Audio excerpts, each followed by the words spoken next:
puisque vous en êtes tous, du ministère public, premier président et distingué membre de la composition. Les faits, je vais vous les résumer. Pas pour apprendre à la cour, puisque la cour qui instruisait, c'est au moins au regard de l'expertise, des renseignants, le jeu des questions, la partie civile, on sait à quoi s'en tenir. La date est bien connue, à Kinshasa, capitale de la République démocratique du Congo, le 16 octobre de cette année en cours, une dame. Tout à l'heure, en écoutant, elle se présente comme une déséquilibrée. Ça, ce sont ses propres propos que le médecin lui aurait même inscrit pour devenir très équilibré. Il doit consommer autant de gens. Ce sont ses propos. Et cette dame s'organise, je ne sais pas comment. Elle vise l'argent des autres. Cette fois-ci, gardée à la banque.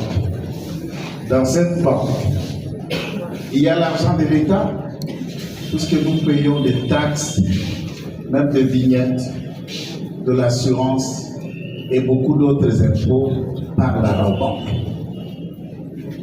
Des particuliers, des entreprises du portefeuille ont des comptes dans cette banque commerciale.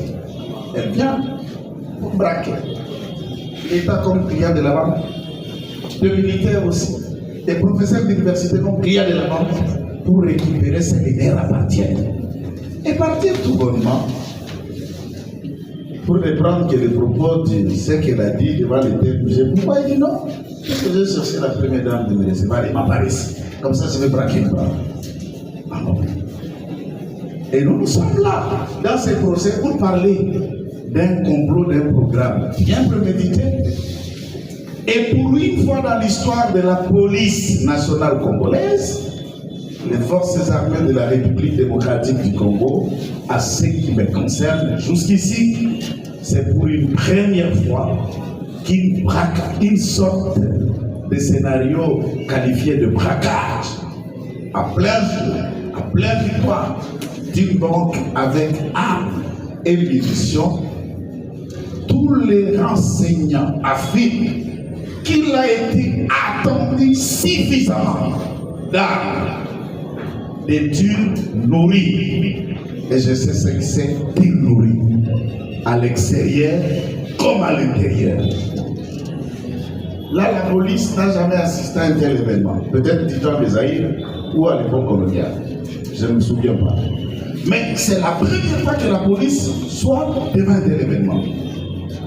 Task Force, nous savons combien de temps que Task Force a été mise en place pour des raisons éventuelles de l'insécurité que notre État traverse. Ils n'ont encore que quelques temps pour mettre en pratique ce à quoi ils ont été constitués. Les FARDC, dans de la paix, de la LENI, de la police criminelle, de ceux qui dépendent de l'inspection provinciale de la police, ou encore de la district de la police de la FUNA, PD, des renseignements de la police, chacun était devant une première école. Et cette première école, nous devons tous respect au FARDC, respect à la police, respect à ces hommes où là où ça crépitait, ils en ont intervenu et il en sort 0 décès, 0 blessure, quelques casses mineurs. Même la banque dit réclamer quelque chose de 10 000 ou quelque chose de dollars. C'est beaucoup d'argent, mais c'est insignifiant si réellement l'armée, la police, ces hommes n'ont pas intervenu.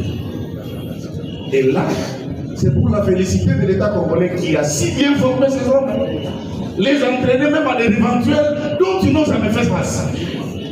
Et ils se sont en sortis avec bravoure, expertise, qualité et nous allume.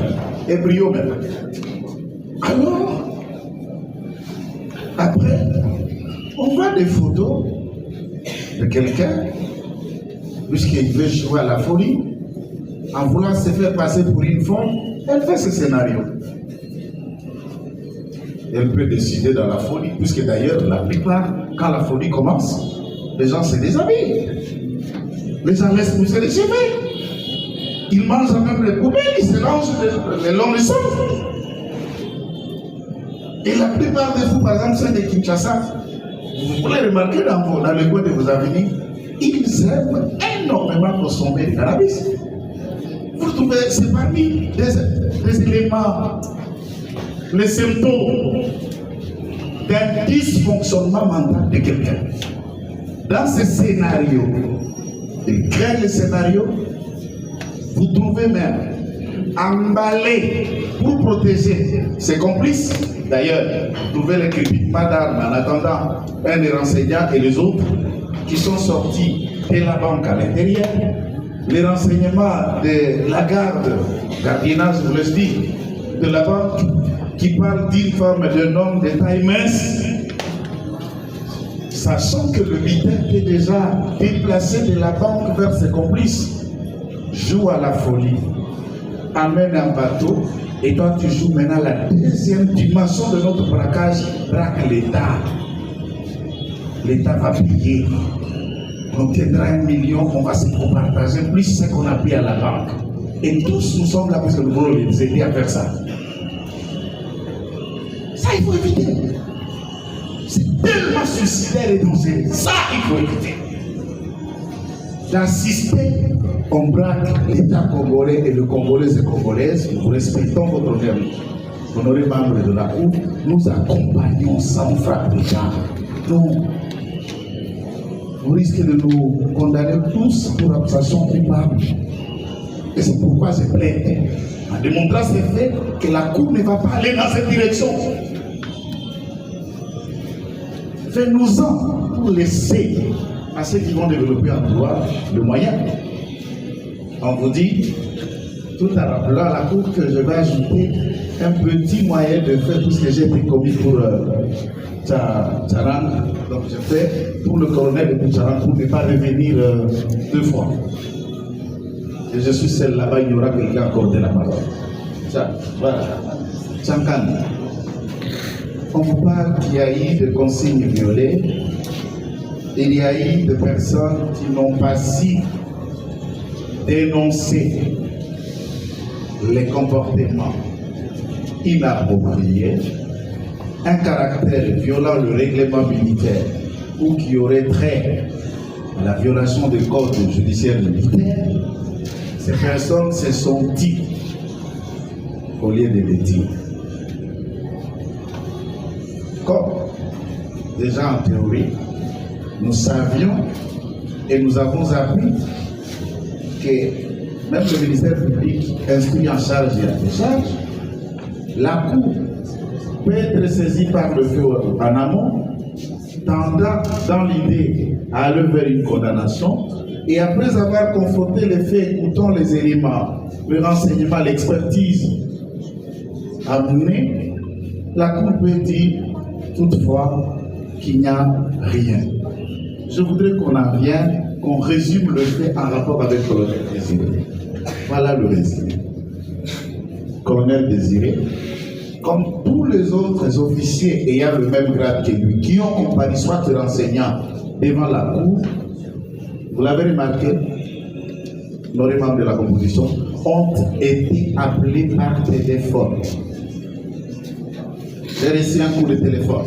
L'hiérarchie m'a appelé, mon SP m'a appelé, le commandant Nathan m'a appelé, le général m'a appelé. J'espère que réellement le législateur, les doctrinaires comme l'officier du ministère public doivent déjà se mettre en travail pour faire évoluer les dites infractions de violation des consignes et les outils à travail qui doivent être consacrés au FARDC puisqu'on est au XXIe siècle. Le téléphone, la nouvelle technologie, comme des instruments utilisables dans les moyens de communication, mais tout en refusant l'utilisation abusive. Et c'est à quoi une armée qui s'adapte, un droit qui évolue, et nous essayons d'aller comme le monde va. Ce n'est qu'un point de vue. Il vient comme police militaire. Pourquoi la police militaire a pu avoir Madame Porsche, les autres membres, agents de la banque, les clients, toutes les personnes supposées être dans la banque à ce moment-là, ont été conduits au bataillon peuple pour quelle raison? Honoré membre de la Cour, là où il y a la coaction, ou la connexion de plusieurs unités, plusieurs services, plusieurs entités, plusieurs organes. Je ne vous rappelle pas, vous êtes des militaires en même temps magistrats. La police militaire prend la suprématie du contrôle des actes à poser une fois que les dangers de l'intérieur, quand les anti-émeutes, les unités d'intervention finissent, s'il y a des personnes à instruire. Et là, la police militaire est requise comme officier de police judiciaire. Pourquoi? Puisqu'il y avait la LENI, il y avait Task Force, il y avait les gens des TT. Dans les vidéos, vous voyez, de la 14e maison militaire, non apparente ou comme apparente. Ce sont des gens qui entrent dans le bureau qui transforment. C'est voir tel visage. Chacun était là. Et la police militaire prend la suprématie. C'est la seule raison où il a été dit désiré là, comme policier militaire, là où plusieurs unités sont en action, et l'unité maître, c'est la police militaire. La première raison. Et à ce stade, je voudrais bien savoir si c'était une violation de consigne, ça va. On le développait, mais à moins, il n'y en a pas. Dans un fond, il nous récupère la personne pourchassée par des à être caillassée par là. Et puis on est à Victoire, on est à Matongé. On est dans les carrefours, le plus grand carrefour de la ville, Rond-Point Victoire. Et on sait que non, pour ne paraphraser qu'en lingala, avec l'autorisation de la cour, Moïse, mais vous pouvez en mourir, même si vous n'avez rien volé, même si les mains vous êtes volés, c'est écrit, et vous ôtez la vie. Et là, nous saluons le bravoure de ce commandant père et des éléments de la task force qui n'ont pas hésité avec leurs blessés pour sauver la vie des proches. Et il les remerciera peut-être un jour. Sans eux, peut-être elle ne serait pas là. Avec toi, sans eux, elle ne serait pas là. Et si c'est de cette façon qu'il faut le remercier, ok, venez réclamer. C'est à quoi l'État va vous devoir par la suite. Si c'est un merci qui vaut 1 million, d'accord, tout le monde comprend. C'est une nouvelle méthode de dire merci 1 million.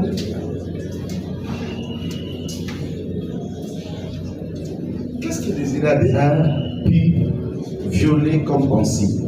1. Même ceux qui sont sortis avec Madame Porsche ne lui ont rien donné comme ordre, comme consigne, la cour a entendu. Personne ne lui a dit fais ça, fais ça, fais ça. Mais la mission d'un policier au PJ, il sait.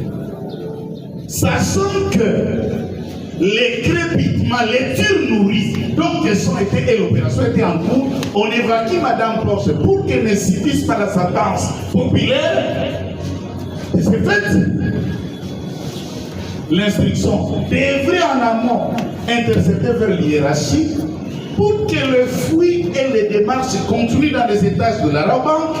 Peut-être qu'il aurait dans le plafond ou un coin un sniper qui mettrait non seulement en danger la vie de président citoyen qui sont sur Victoire, même des agents de l'ordre qui continuent encore à sécuriser la scène des grilles.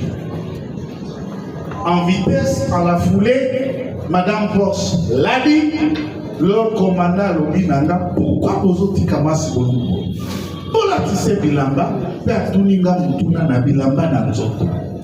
si c'est ce qu'on appelle violation de consigne, tout le monde est là pour en train de le comprendre. Il n'en est aucun. Il prend la courte vidéo comme message audiovisuel. La nouvelle technologie exige. Il n'enverra qu'à 3 personnes d'après sa déposition. l'expertise de cyberdéfense a été beaucoup plus concluant que le ministère public ne devrait même pas requérir contre le colonel Moïse. Découvre un de ces téléphones. En analysant le numéro IP, aucune vidéo de la dignité a été filmée de ce téléphone. 2 vidéos parlant de Madame Porsche habillée étaient filmées de ce téléphone. Le colonel Moïse l'a dit. Et après, 3 vidéos qui lui ont été envoyées à 16h01 ou 2 minutes, et lesquelles vidéos, le rapport de la CNC parle que c'est un numéro de l'adjudant Kamenga qui aurait envoyé. Et je voulais souligner ça comme expert en communication digitale et de nouvelles technologies. Lorsqu'un téléphone filme une vidéo, tout ordinateur, toute tablette, téléphone, a rattaché un numéro IP. Et surtout qu'il a gardé ses données dans son compte Snap, ces données deviennent virtuelles. Il devient le créateur de cette date, de cette donnée. Partout où ces données vont transiter, s'il me l'envoie, et que moi j'envoie à mon confrère Chirac, les numéros IP qui va s'afficher, ça ne sera pas de mon téléphone. C'est quand les données sont venues pour la première fois, celui qui les a ouverts pour les télécharger n'affichera que le numéro IP de Kamenga. Comme ce sont les mêmes vidéos qui circulent là, filmées par le même téléphone, ça ne peut que montrer les IP de Kamenga, mais Kamenga ne les a pas envoyés. Il était même étonné que je ne les ai pas envoyés pour qu'on dise que j'ai envoyé ici, puisque du point de vue technologique, c'est comme ça que ça s'opère. Le créateur du contenu restera visible autant qu'on en verra. Et si par exemple cet élément vous arrive, que ceci a traversé 15 ou 20 téléphones, vous verrez, ça vous enverra même un message que cet élément a été envoyé plusieurs fois. Et vous recourez dans le numéro IP, c'est le IP du créateur du compte et du données que cela a été retiré. Et ça, c'est envoyé par son hiérarchie. Pourquoi? Pour qu'il aille arrêter des personnes sur ces vidéos. Et ici présent, nous respectons le ministère public puisque nous prêtons seulement devant lui. C'est pas lui qui les a arrêtés. C'est le commandant de guerre qui arrêta toutes ces personnes qui comparaissent devant la cour. En exécution de l'ordre. Mais les consignes dont on fait allusion ici, on lui a dit arrête, il a arrêté. Va à la victoire, il est arrêté. Sécurise la dame, il a sécurisé. Il trouve qu'on a des habillés, faites-la habiller, il a exécuté. De quel ordre donc on fait allusion? Ok, un télégramme tombe. C'est là où je vais citer. Un télégramme, non, le télégramme. Et tout. Non, non, non. Tout texte, professeur parfait, c'est tout texte. Des droits administratifs soit-il, il y a la lettre et l'esprit. Encore, on peut qualifier ces télégrammes comme dans la catégorie des consignes générales. D'abord, il y en a des consignes particulières. Il y en a aussi des consignes spécifiques quant à ce qui concerne une zone, un champ d'action, une zone opérationnelle ou quand on est face à face avec l'ennemi. Et ce télégramme n'a été que dans l'esprit de restreindre, de rappeler le tout au combat. Que vous filmez les trous de fusiliers, filmez votre dépôt de magasinage de munitions d'armes, votre avion de chasse, votre char de combat, votre PK-12, votre n'importe quel type d'arme qu'on connaît et faire fierté avec, vous pouvez déjà donner un élément de connaissance à l'ennemi. Ceci, ça vous repère, ça donne une éthique, puisque la force d'une armée sur les renseignements. Quand l'ennemi a les renseignements sur ce que vous avez, comment vous vous êtes positionné, de quelle manière vous comptez les contre-attaquer, vous avez en quelque sorte divulgué les secrets d'une zone opérationnelle. Ici, nous sommes sur les actes de la police. C'est un policier. Je peux, vous savez, je ne peux pas discuter avec la cour.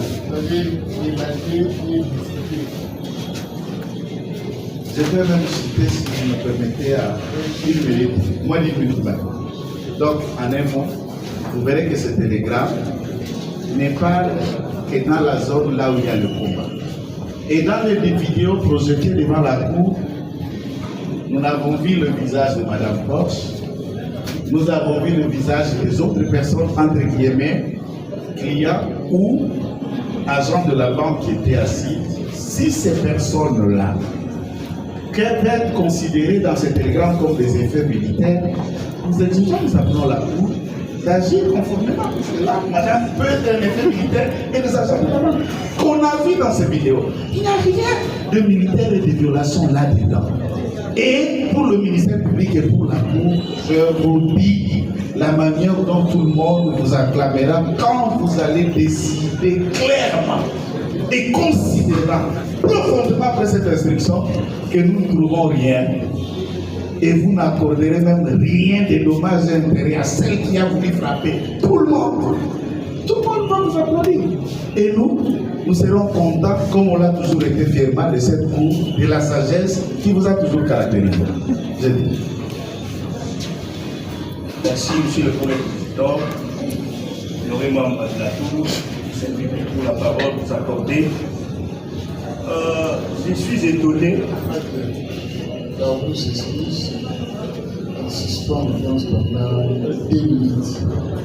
Pour les intérêts civils. Alors cela étant votre honneur, nous allons déjà d'entrée de jeu dire pendant ces quelques minutes que nous ne venons pas juste comme de l'eau qui tombe comme ça, nous sommes venus sur pied des textes légaux. Nous sommes dans l'article 77 du Code judiciaire militaire où il est siège de notre Constitution à ce jour comme partie civile. Parce que c'est dans cette dilation pour la réparation du dommage causé par une infraction relevant de la compétence de juridiction militaire et peut être poursuivi par la partie lésée en se constituant partie civile en même temps et devant le même juge que l'action.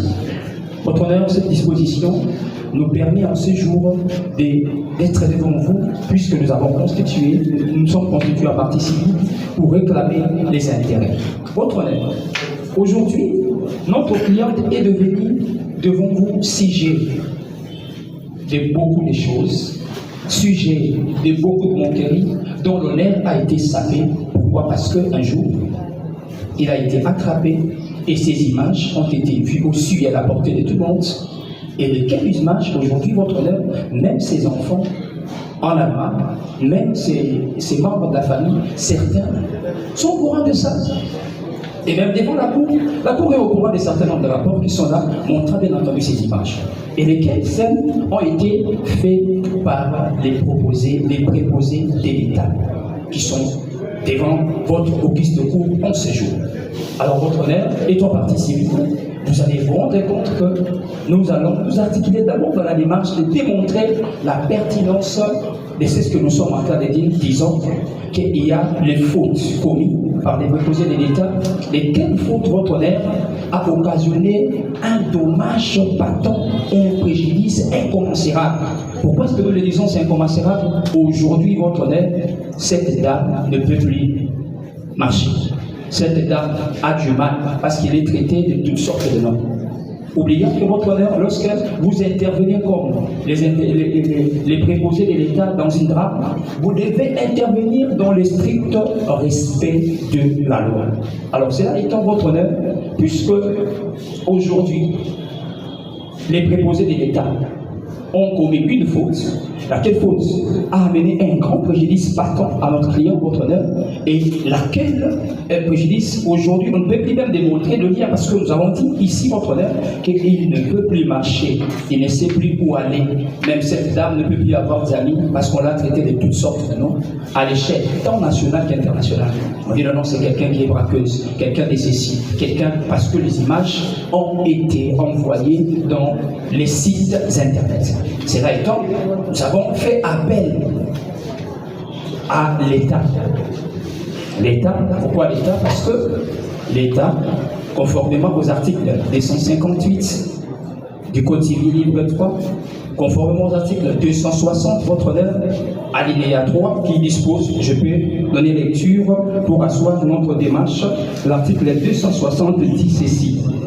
On est responsable non seulement du dommage que l'on cause par son propre fait, mais encore de celui qui est causé par le fait de personnes dont on doit répondre ou des choses que l'on a sous sa garde.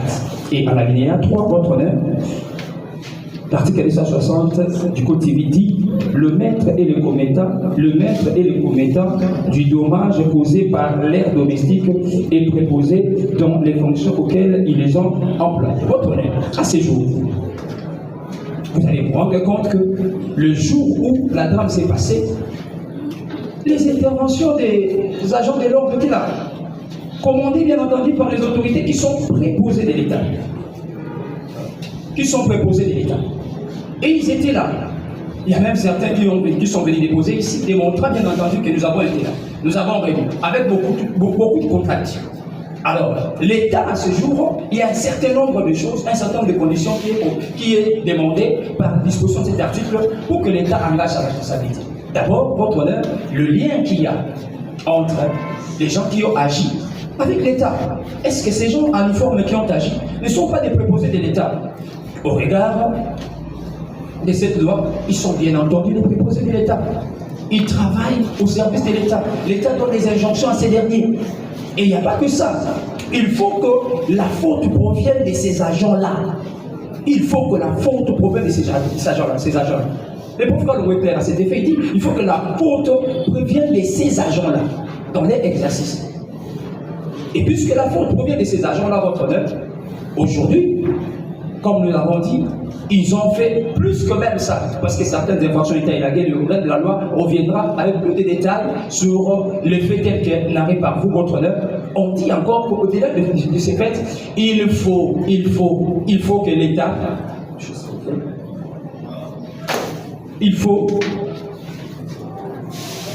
il faut que les dommages qui ont été causés soient causés exactement par les personnes qui sont sous la charge de l'État.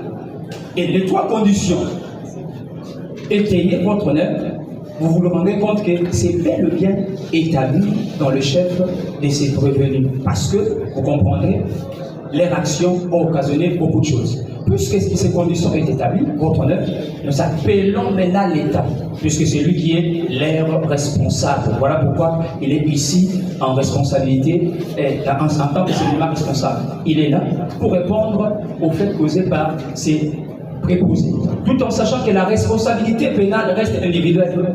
Votre honneur, une précision d'État. Ils vont engager les responsabilités pénales pour leurs faits. Ils vont engager les responsabilités pour les actes posés dans le cadre de leur fonction, mais leurs responsabilités civiles, puisque l'État est leur maître.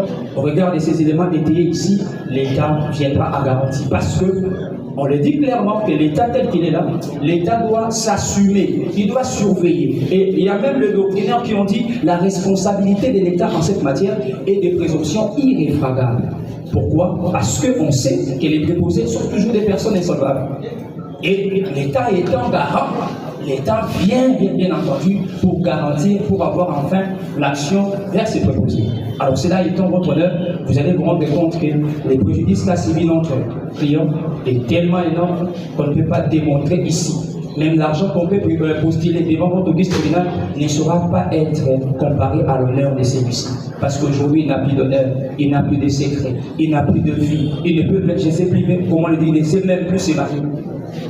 Qui prendra cette femme où la dignité est déjà mise à la portée de tous? Qui les prendra? Pourquoi? Parce qu'il y a un certain nombre de personnes qui ont joué et qui ont travaillé en marge de leur responsabilité assumée. Et donc, cela étant votre honneur, vous allez, lorsque vous serez dans le délibéré, vous allez vous rendre compte que tout ce qu'on peut postuler, tout ce qu'on peut demander ne saurait pas être compassé à ces derniers. Donc, vous direz, cette postulation établie parce que nous avons déjà, nous sommes déjà constitués partie civile, mais au-delà de ça, vous direz que ce que nous disons, c'est établi en tant que tel, et nous postulons, je vais condamner plutôt les prévenus en postulant, je vais condamner les prévenus à une somme équivalente à 1 million de $1 congolais, et lorsque vous le ferez justice, nous avons dit. pour prendre acte de vos convictions et retourner dans le pays. Un mot d'ajout. Exactement, Monsieur le Premier Président. J'aimerais aborder dans le même sens que mon estimé confrère qui vient d'intervenir ici. Je crois que Monsieur le Premier Président, ça a été démontré de manière claire ici. Les bavures qui ont été commis par nos éléments des FARDC et certains de la police qui sont aussi présents. Et Monsieur le Président, moi j'aimerais bien insister sur le fait que la République démocratique du Congo aujourd'hui étant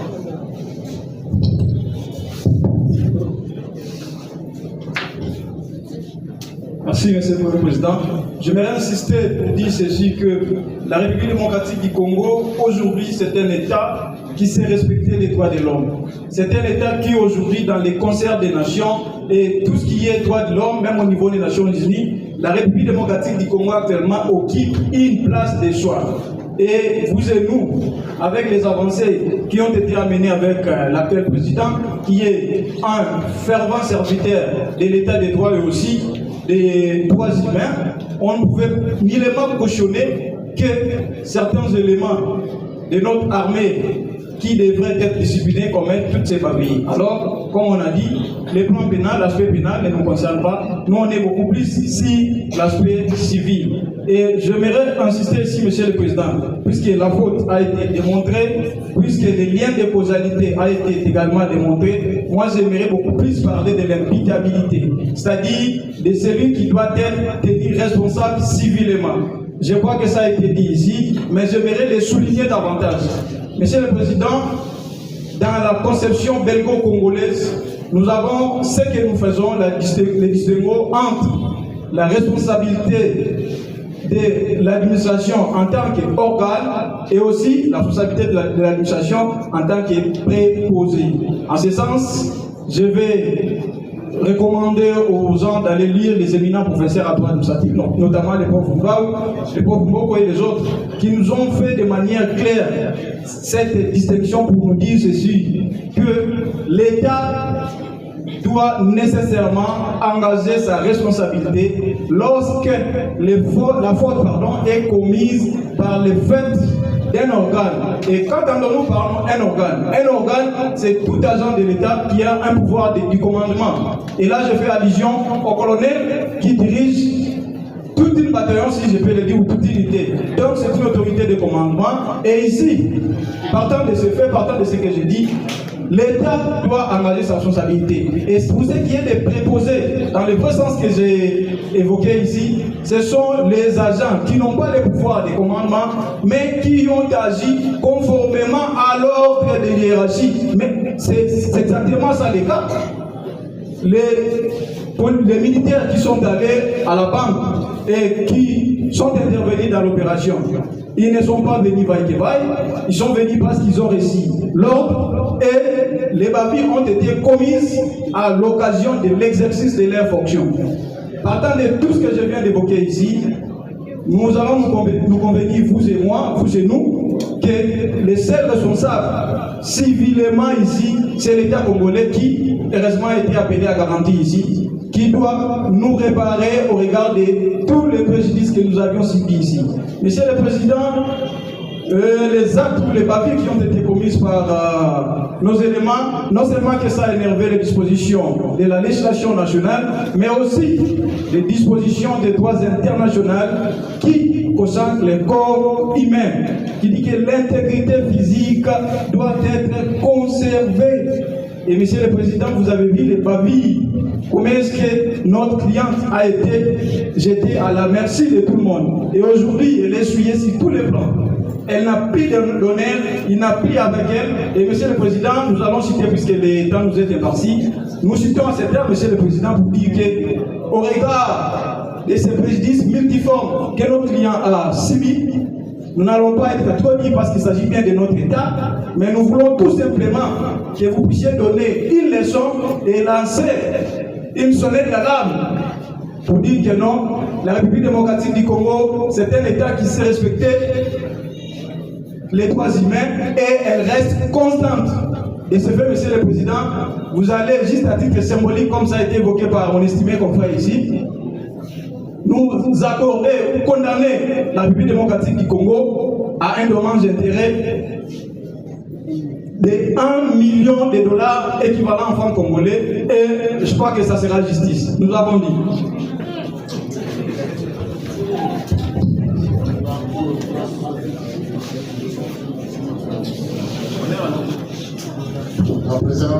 Merci, Monsieur le Président, pour la parole que vous nous accordez.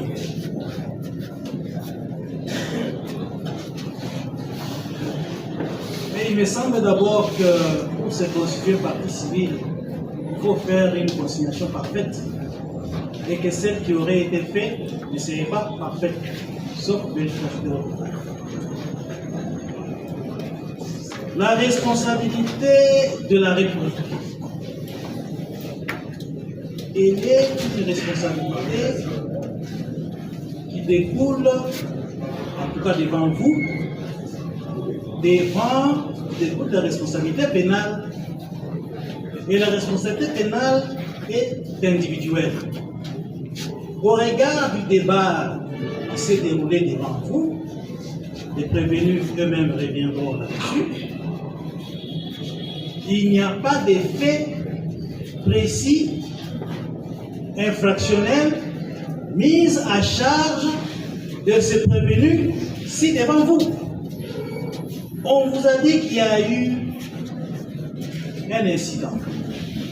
Mais on ne vous a pas dit exactement qui de ces prévenus a fait quoi pour que l'on retienne la responsabilité pénale en sa charge.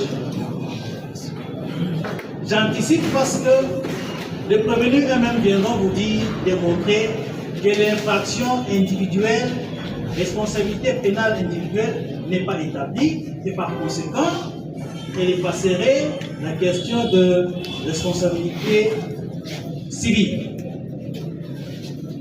Ça, c'est à titre préalable. Monsieur le Président, il y a eu des faits. Mais il faut qu'il y ait des liens de causalité. La loi ici en la matière, c'est l'article 260 du Code civil congolais, livre 3. Et cette disposition pose des conditions. Entre autres conditions, il faut que les faits ayant causé préjudice aient un lien de causalité, qu'il y ait une nécessité entre ces faits-là et la nécessité de la fonction. Mais vous avez entendu ici les gens vous dire qu'ils ont filmé, qu'ils ont publié, qu'ils ont fait des attouchements. Quel est l'intérêt que la République a dans ces faits tout à fait personnels? La responsabilité de la République n'est pas engagée pour ceux-là qui se sont donné le plaisir de regarder ce qu'ils voulaient regarder, de filmer, publier ce qu'ils voulaient filmer, publier. En tout cas, la République n'a commis personne pour commettre ces faits. Et la loi est claire là-dessus. La responsabilité ne peut être établie que dans les fonctions dans lesquelles la République les a utilisées. Ici, personne n'a commis des faits déplorables dans l'exercice des missions qui lui étaient confiées. Filmer, enregistrer, se faire plaisir les soirs quand on se regarde, contempler ce qu'il voulait voir. Eh bien, la République a quel intérêt dans tout ça? Donc, la responsabilité de la République, Monsieur le Président, n'est pas établie. Votre honneur, on vous a parlé de quelque chose, on voudrait être précis, avec la jurisprudence. On vous a parlé d'organes préposés. Nous n'allons pas entrer dans le débat, mais nous allons plutôt lire la jurisprudence, qui est une source sérieuse du droit. Qu'est-ce qui est dit en ce qui concerne précisément le militaire? Est-il préposé ou organe? Et quelle serait la responsabilité dans les deux cas? Voilà la jurisprudence que je tire dans le livre Code civil congolais annoté. Je suis à la page 189 et 190. qu'est-ce qui est dit? Le militaire, dans l'exercice de ses fonctions, doit être considéré comme un organe de l'État et non comme un simple préposé. Pour déterminer si l'acte fautif accompli par l'organe donne ouverture à la responsabilité de l'État, il convient de s'attacher à la fois à la nature de l'acte fautif et à la volonté de son auteur. Je souligne à la volonté de son auteur. D'une part, les faits reprochés doivent consister dans l'exécution fautive ou doleuse d'un acte que l'organe avait le pouvoir ou le devoir d'accomplir en vertu de ses fonctions propres. Et d'autre part, ce que je voulais souligner, il ne faut pas que l'organe ait été inspiré par un sentiment incompatible avec l'exercice de ses fonctions. On parle de sentiments incompatibles avec l'exercice de ses fonctions. Si quelqu'un veut s'amuser à regarder des images, à filmer, ce sont des sentiments incompatibles avec l'exercice des fonctions. Il n'engage que sa propre réjouissance. Donc, Monsieur le Président, la responsabilité de la République n'est pas engagée.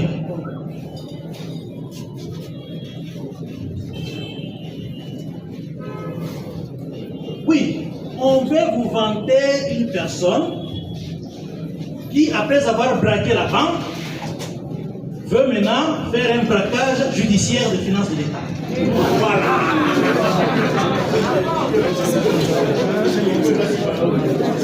Parce que, question de responsabilité, c'est un titre subsidiaire, Monsieur le Président. Mais tout ceci que nous déplorons, quel est l'effet générateur de tout cela? C'est sa propre turpitude. Sa propre turpitude d'une dame, sans être invitée, quitte là où elle était tranquillement, décide délibérément de venir inquiéter la quiétude, la paix dans des institutions ici. À la banque, elle vient braquer. Et c'est de cela qu'elle vient se vanter. Monsieur le Président, je suis venu braquer la banque. Et dans mon exercice de braquer la banque, voici ce que j'ai connu, vous ordonnez à la République de me dédommager. C'est immoral. Monsieur le Président, nous sommes quand même dans un état de droit. La République n'a jamais commis de militaires pour qu'il fasse ce que Madame est venue se prévaloir d'ici. Il n'est pas question ici de salir l'image de la formation qu'on donne aux militaires et d'encourager tous ceux qui errent dans l'air, qui puissent venir ici, faire semblant de faire la folie et venir par la suite vous dire voilà, quand je faisais ma folie. Capitaine Kongawi, Capitaine Mwamba, sous-lieutenant Longongo, adjudant-chef Tchangan, adjudant de première classe Kamenga, soldat Mbaki, soldat de deuxième classe Moudaya et des soldats de deuxième classe Tchendela sont présentés devant votre buste cour en procédure de flagrance conformément à l'ordonnance loi de 78 réprimant les infractions flagrantes. À l'issue de l'instruction, il s'est dégagé que le colonel Moumessa est poursuivi pour violation des consignes. Les capitaines Kongawi et Mwamba pour non-dénonciation d'infractions relevant de la compétence des juridictions militaires. Le sous-lieutenant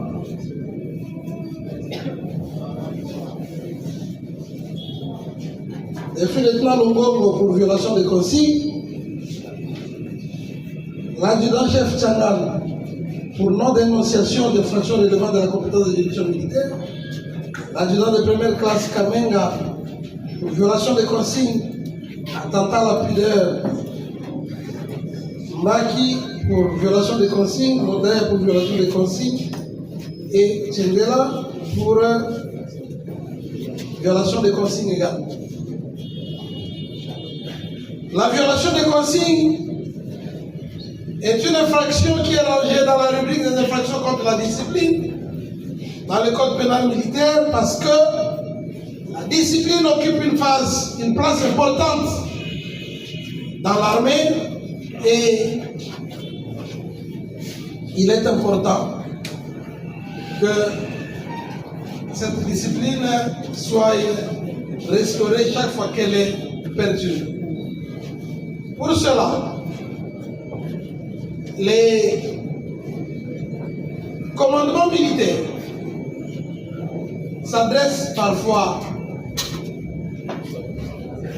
à la troupe, à les parades, à les causeries morales. Et là, les bons militaires s'alignent. Mais ceux qui ne s'alignent pas, il reste un dernier recours pour le commandant, c'est de les mettre à la disposition de la justice militaire pour que sanctions exemplaires leur soient infligées de manière à décourager une bonne fois pour toutes tout autre militaire qui serait animé par ses velléités de suivre le mauvais exemple ou de poser des actes qui nuiraient à la réputation de l'armée. Quels sont les faits de la présente cause? En date du 16 octobre 2025, il s'est passé un incident à l'agence Grand Banque de Victoire, incident dans lequel MLA Madame Honorine Porsche, actuellement de nationalité allemande, d'origine congolaise. Les forces de l'ordre et de défense de la République démocratique du Congo sont intervenus avec bravoure, avec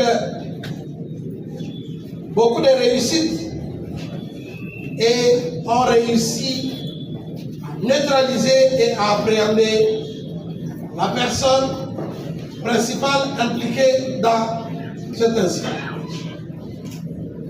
Malheureusement, ce qui aurait dû être une victoire pour nos forces s'est transformé en un échec dans la mesure où la personne qui devait être présentée comme auteur du braquage se retrouve aujourd'hui comme partie civile dans un procès à charge de nos éléments qui sont partis pourtant intervenir. C'est ici qu'il est important de faire la différence. Il n'est pas question de décourager les forces de l'ordre dans les différentes interventions. Comme d'aucuns ont semblé le dire. Cela ne veut pas dire que lorsqu'il y a un incident, que les forces de l'ordre vont intervenir, ils ont feu vert ou carte blanche pour tout faire.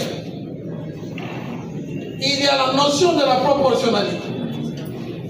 Il y a la notion de l'état de droit qu'il faille respecter. Dans un état de droit, tout est soumis à la loi. Il y a séparation des pouvoirs et il y a la notion de la redevabilité. Lorsqu'un militaire, un policier ou un bâtisseur du service national va en intervention, de quelque nature que ce soit, et qu'il agisse avec professionnalisme et bonne moralité, l'acte est à applaudir sans aucun doute. Et le commandement ne s'empêchera pas de tirer. Alors que la dame était déjà à moitié nue, alors qu'elle était déjà maîtrisée, alors qu'elle ne représentait plus aucun danger, et qu'il ne fallait que la soustraire du lieu pour la ramener en un lieu sûr, où justice devait lui être appliquée conformément aux lois de la République démocratique du Congo, l'adjudant de première classe Kamenga se trouvera une autre profession, celle de photographe, celle de caméraman, spécialisé en partie intime des dames, et va se mettre purement et simplement à la filmer, à manipuler son corps comme si cela lui était permis, en croyant que lorsqu'une personne a commis une infraction, il était permis aux agents de l'ordre de la manipuler comme bon leur semble. Il ne s'est pas arrêté là. Pendant qu'il faisait cela, Modaya Mbaki, qui approuvait cet acte, observait et l'encourageait même. Tout cela sous le regard complaisant de l'adjudant-chef Tchangan, qui était pourtant supérieur hiérarchique en grade par rapport à tout le monde qui était là. Arrivé au niveau du bataillon PM, là, la victime sera descendue du véhicule, remise en tenue, et le commandant du bataillon PM se livrera lui aussi à une séance, à une séquence de filmage et d'interview pour raison de service d'après lui, de rapport à Saïraj. Lorsqu'après avoir réalisé son forfait, l'adjudant de première classe Bamenga voulait devenir célèbre. Il va commencer à faire la promotion de son activité. C'est ainsi qu'il verra le capitaine Kongawi et lui dira: mon capitaine, j'ai filmé cette femme et j'ai des images dans mon téléphone. Il dira la même chose au capitaine Mwamba, et les deux, au lieu de le condamner, de le sanctionner ou de le dénoncer, ils vont seulement dire Tindelangaïpe. Et lui, en bon exécutant, leur enverra aussi ces images. Monsieur le Premier Président de la composition, c'est autour de ces faits que gravitent les différentes infractions que nous venons de vous citer et que nous allons rapidement analyser en droit avant de passer à nos réquisitions proprement dites. La violation des consignes est prévue et punie par l'article 113 du Code pénal militaire, et pour son existence, elle requiert plusieurs éléments constitutifs, dont le premier est lié à la qualité. Ne peut commettre la violation des consignes qu'un militaire, un policier ou un bâtisseur de service national. Dans le cas d'espèce, bien entendu, le colonel Momesa Désiré est un officier supérieur des forces armées de la République démocratique du Congo. L'adjudant Kamenga est un sous-officier de première classe de la République démocratique du Congo. Le sergent Mbaki est Modaya sont aussi des sous-officiers, du moins des militaires de la République, des forces armées de la République démocratique du Congo. Il faut que matériellement, cet homme ou cette femme qui a la qualité requise par la loi pour commettre la violation des consignes ait fait quelque chose qui est interdit par la loi ou n'ait pas fait quelque chose qui lui est prescrit par la loi. Dans le cas d'espèce, ils ont fait ce qui est interdit par la loi. La consigne, qui est soit une interdiction, soit une exigence du chef hiérarchique, est logée dans le cas d'espèce dans les télégrammes du chef d'état-major général des forces armées de la République démocratique du Congo, qui loge le dossier et qui interdit de filmer, de capturer ou de mettre en scène les scènes ou les séquences d'une opération militaire, des locaux sensibles ou des informations à caractère confidentiel sur les lieux ou les théâtres des opérations. Ce télégramme est tellement clair que sa compréhension n'appelle à aucune interprétation. Pour qu'il y ait violation des consignes, l'agent doit avoir soit violé la consigne, donc fait ce qui est interdit, ou ne pas faire ce qui est prescrit. Mais l'agent peut aussi forcer la consigne. Il force la consigne lorsqu'il amène un autre à ne pas faire ce qui lui est recommandé. Dans le cas d'espèce, ils ont tous violé la consigne. L'intention.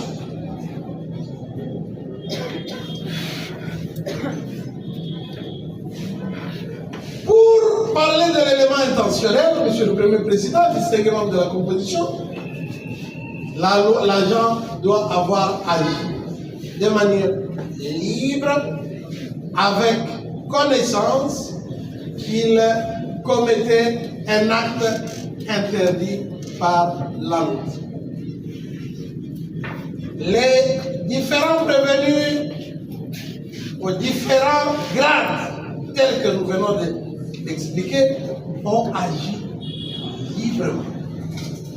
Ils ont agi sachant que ce qu'ils faisaient était interdit par la loi, parce que le télégramme du chef d'état-major général des forces armées de la République démocratique du Congo est clair, a été vulgarisé et n'a jamais cessé d'être répété lors de différentes parades des unités.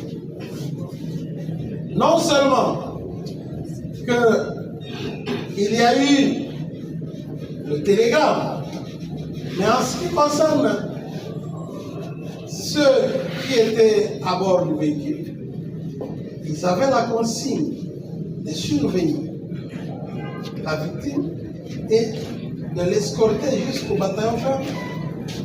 Ils n'avaient pas reçu la consigne de la violenter ou de manipuler son corps comme ils l'ont fait. Voilà établi en fait comme en droit l'infraction de violation des consignes, et les prévenus ainsi cités tombent irréfragablement sous l'empire de l'article 113 du Code pénal militaire, livre 2. Il n'y a pas que la violation des consignes, il y a aussi la non-dénonciation d'une infraction de la compétence des juridictions militaires. 113 du Code pénal militaire. Le Code pénal militaire est aussi divisé en deux livres, et celui-là, il se trouve au livre 2. La non-dénonciation, Monsieur le Premier Président, est prévue et punie par l'article 187 du Code pénal militaire, qui sanctionne tout militaire ou tout individu embarqué ou au service des forces armées qui refuse ou s'abstient volontairement de dénoncer une infraction commise par un individu justiciable de juridiction militaire. Dans le cas d'espèce, Monsieur le Premier Président, distingué membre de la composition, pour commencer par les capitaines Gongawi et Mwamba, capitaines des forces armées de la République démocratique du Congo, ayant accompagné le commandant bataillon PEM sur terre, ils se rendent compte qu'un adjudant de première classe a filmé les parties intimes d'une femme. Il leur montre ces images obscènes. Ils voient, ils savent que cela est interdit et constitue une infraction. Au lieu de les réprimer, de l'arrêter, ou alors de les dénoncer, ils se sont tus. Au contraire, ils ont demandé à ce que ces images leur soient transférées pour un usage, j'imagine, strictement personnel. Ainsi, pareil comportement ne peut avoir aucune autre qualification que celle des non-dénonciations. Mais la loi dit volontairement, c'est-à-dire il doit savoir qu'il a l'obligation de dénoncer, mais il s'abstient volontairement de les dénoncer. Mais comment pouvaient-ils dénoncer lorsque eux-mêmes ont demandé ces images et que ces images se retrouvent dans leur téléphone? Quelle est l'intention pour cette infraction? Comme c'est clairement dit, volontairement abstenu de dénoncer. Donc, il sait que, en restant inerte, silencieux et inactif, il est en train de protéger quelqu'un. Il enfreint la loi. Il refuse de le faire. Il sait qu'il a l'obligation, mais il ne veut pas le faire. C'est de la même manière aussi que s'est comporté l'adjudant-chef Djangan, qui voyait comment l'adjudant de première classe,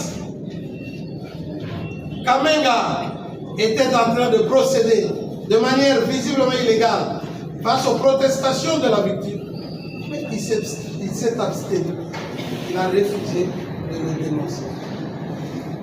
Voilà, Monsieur le Premier Président, les infractions retenues à part de. Maintenant, en ce qui concerne l'adjudant de première classe, Kamenga, au-delà de la violation des consignes, Kamenga est aussi poursuivi pour attentat à la pudeur. C'est une infraction qui est liée aux violences sexuelles. En ce qui concerne les violences sexuelles, nous devons retenir qu'il y a principalement deux grandes catégories. Il y a les violences sexuelles proprement dites, au nombre desquelles il y a le viol et l'attentat à la pudeur, et il y a les autres formes de violences sexuelles. Dans le cas d'espèce, nous sommes dans ce qui concerne les violences sexuelles proprement dites. Nous avons entendu plusieurs déclarations de la victime et d'autres sources qui faisaient état des attouchements et même des introductions. Le viol est caractérisé par l'introduction, l'intromission d'un organe viril ou de n'importe quel autre objet dans l'un quelconque des orifices du corps de la victime, qui peut être un homme ou une femme. Alors que l'attentat à la pudeur, ce sont des agressions. Dans le cas d'espèce, l'instruction a révélé qu'il y a plus d'éléments pour réaliser l'attentat à la pudeur plutôt que le viol. Le fait de prendre des armes, le fait de manipuler le corps, de donner des ordres, Fungola Mako, Salaboyou, avec des commentaires, montre clairement agression sur le corps de la victime. Et cela a été fait dans le but ou avec l'intention de se procurer un plaisir indu, d'avoir un avantage sexuel dans de telles circonstances et d'avoir profité de cet environnement pour se livrer à ce à quoi ils se sont livrés. C'est tellement malsain que, à force de vouloir ou de chercher à entrer dans les détails, ça risque de frustrer les bonnes oreilles et nous mettre dans l'obligation de requérir le huis clos. C'est ainsi que nous expliquons de manière claire qu'il y a eu attentat à la pudeur à charge de l'adjudant Kabila. Voilà, Monsieur le Premier Président, cette infraction aussi réalisée en fait comme en droit à charge de l'adjudant de première classe.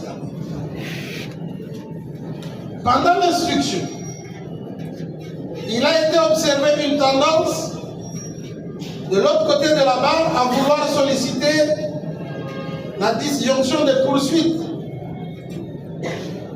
Et votre cour a promis d'y répondre. L'avis du ministère public là-dessus, c'est qu'il n'est pas nécessaire de vouloir disjoindre. Aucune contrainte légale ou procédurale n'obligerait votre cour à disjoindre la procédure pour mettre l'officier supérieur devant sa juridiction naturelle et les autres devant la leur, d'autant plus que ces infractions ont été commises dans un même contexte et il serait difficile de juger l'officier supérieur seul sans juger les autres officiers subalternes et les sous-officiers. Donc juridiquement, il n'y a aucun motif à vouloir ici.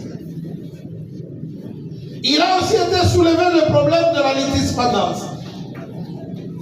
Quelque part, on a vu que votre cour voulait connaître des faits de braquage qui sont pourtant en train d'être instruits devant le tribunal militaire de garnison de la Gombe.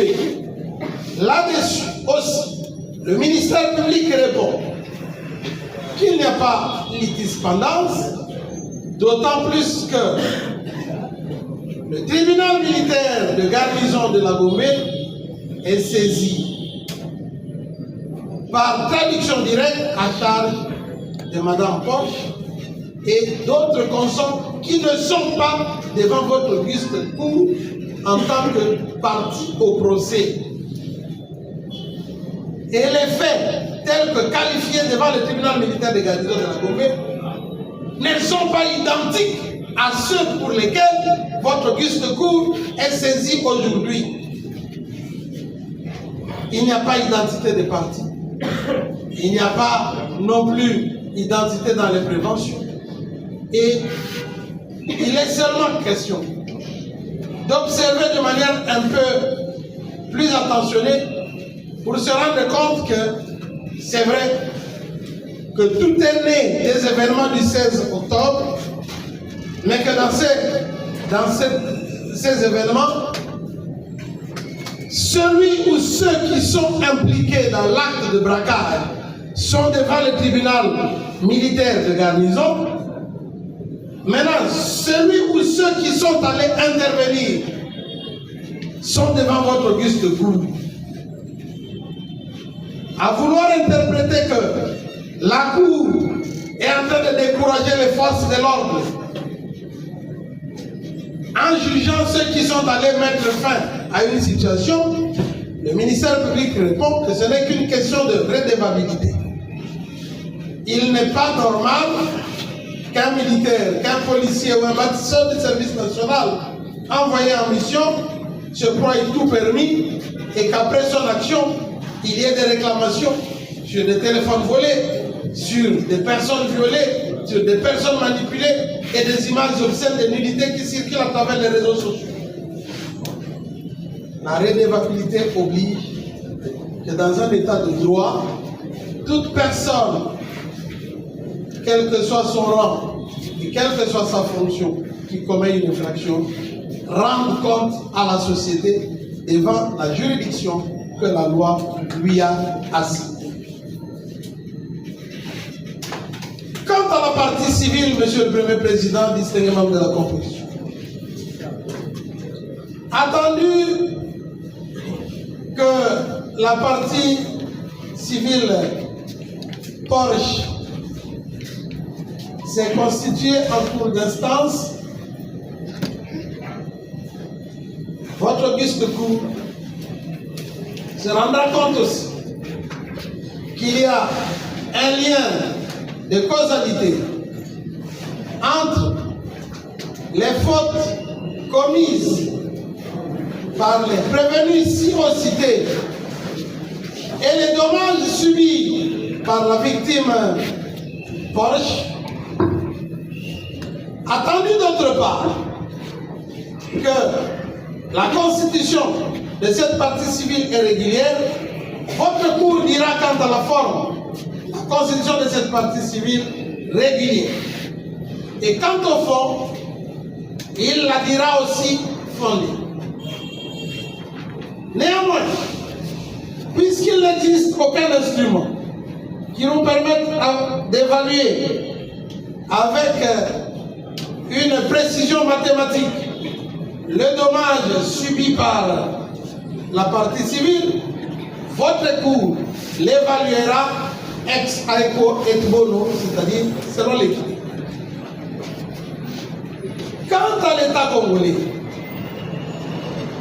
il est vrai, nous avons tous suivi l'instruction que lorsque le militaire filmait, il n'a pas utilisé un téléphone plus doté par l'armée. Mais il est aussi vrai que ce militaire reste un préposé de l'État congolais. Il est aussi vrai que l'État congolais, s'il peut se dérober par rapport à l'instrument utilisé, ne saura se dérober par rapport à sa responsabilité de choisir les bons militaires, de bien les former et de bien les instruire. C'est ainsi qu'il a le devoir de sanctionner et de former progressivement ces hommes. Votre auguste cour reconnaîtra quand même que quelque part l'État congolais peut être retenu civilement responsable des actes commis par des militaires qui sont ses préposés.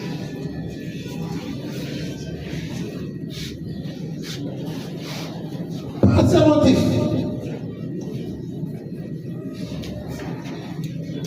vu la Constitution de la République démocratique du Congo, spécialement son article 156, vu le Code judiciaire militaire, vu le Code pénal militaire, en ses articles 113 et 187, vu le Code pénal congolais, en son article 165, vu l'ordonnance loi numéro 78 001 du 24 février 1978 relative à la répression des infractions flagrantes en ses articles 1, 2, 5, 6, 8 et 11. Vu le Code civil congolais, livre 3, en ses articles 258 et 260, requiert qu'il plaise à votre auguste cour à 3 mois de contrainte par corps ou de le condamner à telle autre peine que votre auguste cour entendra en bonne justice être convenable. En ce qui concerne le capitaine Kongawi, à 5 ans de servitude pénale principale pour non-dénonciation d'infraction relevant de la compétence de juridiction militaire, au paiement des frais d'instance à tarifier par le greffier, à défaut à 3 mois de contrainte par corps, de le condamner à telle autre peine que votre auguste cour entendra en bonne justice être convenable.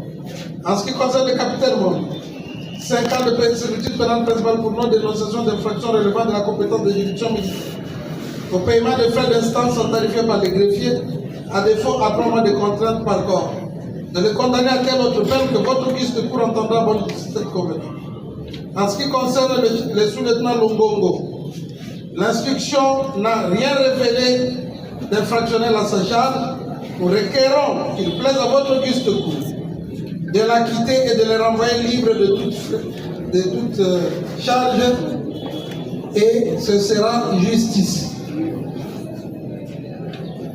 En ce qui concerne l'adjudant-chef Tchangan, à 5 ans de servitude pénale principale pour non-dénonciation d'infraction relevant de la justice militaire, au paiement des frais d'instance tarifés par les greffiers, à défaut à 3 mois de service de contrainte par corps, de les condamner à telle autre peine que votre auguste entendra en bonne justice être convenable.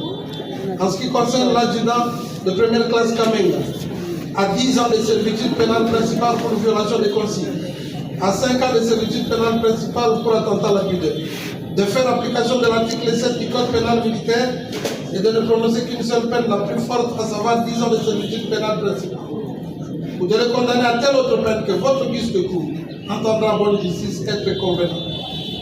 En ce qui concerne le sergent Maki, 5 ans de servitude pénale principale pour violation des consignes, de le condamner à telle autre peine que votre auguste cour entendra en bonne justice être convenable.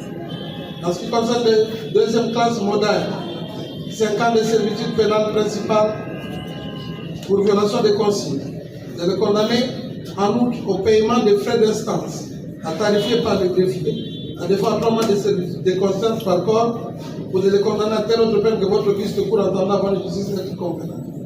En ce qui concerne les sergents de deuxième classe Tiendé, l'instruction n'ayant rien révélé à sa charge, étant donné qu'il était à son poste, il est objectivement visible qu'il ne pouvait pas à ce poste-là ni voir, ni empêcher, ni pratiquer ses actes, de l'acquitter et de le renvoyer libre de toute poursuite sans fin. Ainsi, Monsieur le Premier Président, vous aurez fait justice jeudi. La Cour prend acte de vos réquisitions et promet donc d'agir. La parole accordée à la défense pour présenter sa plaidoirie.